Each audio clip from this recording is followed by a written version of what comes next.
ஒரு அழகிய கர்நாடக கிராமத்தில் பச்சை பசேலென்ற வயல்களுக்கு நடுவே கிருஷ்ணன் என்ற இளைஞன் வசித்து வந்தான். அவன் தன் தந்தையுடன் வயல்களில் கடுமையாக உழைத்தான்.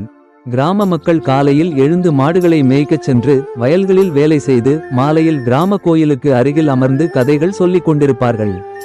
கிருஷ்ணனுக்கு படிக்கும் ஆசை மிகவும் அதிகம். ஆனால் கிராமத்தில் நல்ல பள்ளிக்கூடம் இல்லை. அவன் இரவில் மங்கிய விளக்கு வெளிச்சத்தில் பழைய புத்தகங்களை படித்துக் கொண்டிருப்பான். ஒரு நாள் அவன் தந்தை சொன்னார், மகனே, நம் கிராமத்தில் எல்லோரும் விவசாயம் செய்து மகிழ்ச்சியாக இருக்கிறோம்.